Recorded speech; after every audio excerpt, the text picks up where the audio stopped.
Alright, Breakfast Clubbers, today we're in the heart of Leeds, hunting for the hidden breakfast gems. And I've landed at Bramley Café. Word on the street is they serve up a proper full English that'll set you right for your day. But does it live up to the local hype? Stick around, because we're scoring every single item, and I've got a feeling this could surprise us. Let's go.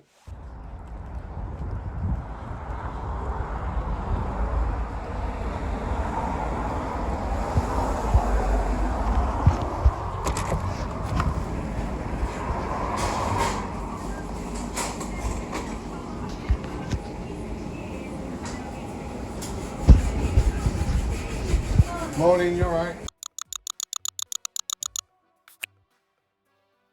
So welcome back to the Breakfast Club. As I said in the intro, we're here at Bramley Café in Bramley, just on the outskirts of Leeds city centre. And we're diving into a rather substantial breakfast offering from the Bramley Café. Plenty to get stuck into here, so let's get straight into it. We've gone for their bellybuster offering today, priced at £9. That gives you 4 bacon, 3 sausages, 3 eggs, spam, mushrooms, black pudding, beans, tomatoes, 2 hash browns, 2 toast, and a mug of tea or coffee. Fried bread is available if you want to swap that for one of your slices of toast, or even both. Tea and your toast. Thank you very much. Your breakfast about. Perfect, thanks. Enjoy. Thank you very much. You're welcome. Appreciate that. Cheers. Now then, let's kick things off with the presentation. Once again, we've got a large rectangular plate. I appreciate the attention to detail. My toast and fried bread are served separately, and when ordering, I was asked if I preferred tomato and the beans on the plate or in separate containers. If you're familiar with this channel, you'll know I always prefer them separate. It keeps the presentation clean and lets me control those juices. A little something that satisfies my OCD tendencies. Now, while we are missing one of those 3 fried eggs under the others, this is still an excellent looking plate of food overall. Score 9 out of 10. Moving over to the tomatoes, they arrive in their own small tub, exactly how I like them. These have been heated in the microwave, which, as you know, is absolutely fine by me. It doesn't detract from the taste or the quality. These are your classic tinned chopped tomatoes, consistent with what we've seen before, so they'll score accordingly. 5 out of 10. Speaking of sides, let's talk about the beans. Also served separately in a tub and microwaved. They did come out a little bit too hot initially. They've held the heat really well, so I let them cool down slightly before going in again. Overall, they're decent, but the flavour is a little on the thin side. So today, the beans score a 5 out of 10. Next up, the mushrooms. These are a highlight. Nicely done, not watery at all, and there's a good crispiness from the grill plate. A little bit of pepper boosts the flavour, and there's a generous portion too. Score 8 out of 10. Now let's move on to the toast. 2 slices of thick cut bread served on a rack with a tub of butter and our mug of tea. I buttered both slices straight away and tucked into one while waiting for the breakfast to arrive. Nicely toasted, a good colour, perfect for our dipping pleasures. Toast scoring a 7 out of 10.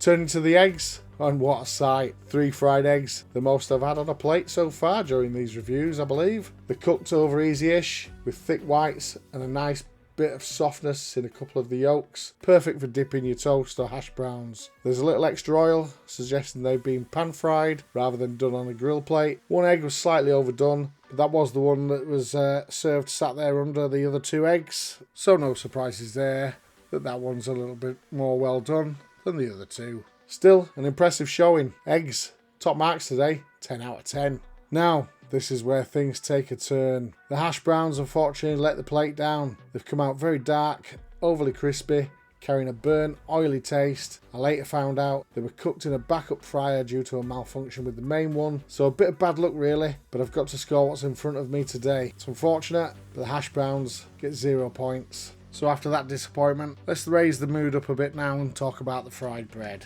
Just a single slice here, and interestingly, it appears to have been done on a grill plate rather than pan fried. It's a little dry and lacking in flavour, possibly not a regular item for them. A shame, but not a complete disaster. Score 2 out of 10. On to the black pudding then, and things pick up again. Decent sized slice, cooked evenly on both sides with a soft crumbly centre and plenty of that rich savoury flavour we all love. Scoring a decent, respectable 7 out of 10. Spam fans rejoice. We've got a single, nicely cooked slice here. It delivers exactly what you expect. That familiar salty goodness. Always a welcome addition to any breakfast plate. Score 7 out of 10. Moving along to the sausages. We've got 3 of them on the plate. There's a standard mass-produced catering sausages. Yes, but these ones are actually pretty good. Moist, well cooked, and full of flavour. Probably some of the best catering sausages we've come across in these reviews so far. Scoring a very respectable again, 7 out of 10. And now, let's talk bacon, because this is the highlight. 4 thick cut rashers, cooked to perfection. A couple have a little fat left on, which just adds that extra flavour punch. Honestly, you're not going to get much better than this. We've definitely had some good quality bacon on this channel so far, but this one, I think, beats the rest. It's the best we've had so far. Top marks, 10 out of 10. Finally, let's wrap up the scores with the value for money. Priced at just £9. Yep, that's right. 9 whole English pounds. I have no hesitation in giving this full marks for the quantity and overall quality, especially compared to some of the pricier breakfasts we've seen. This one really delivers. The only letdown is the hash browns, but I won't let that pull down the value score too much. I'm walking away feeling like I've had an excellent bang for my buck. Score 10 out of 10. Let's chuck all those scores now then into the number cruncher, and our total point score is 87 out of 130. Now let's convert that into a percentage. So our final Breakfast Club score today for Bramley Café is 66.9%. So that score places them in the top half of our average scoring bracket. Honestly, if it weren't for those hash browns, then this one would have scored higher in the brackets. It might be worth a return visit in the future to see if that's true. So there we have it, another breakfast reviewed and rated. If you've enjoyed this one, make sure to hit that like button. Drop a comment with where you'd like to see me visit next. And don't forget to subscribe to help this channel grow. There'll be plenty more full English breakfast adventures coming up. Until next time, happy breakfasting and thanks for watching. Bye for now. Well, that's Bramley Café done and dusted. Massive shout out to Loz and the whole team here. Honestly, you couldn't ask for a friendlier bunch. Thanks for watching. Bye for now.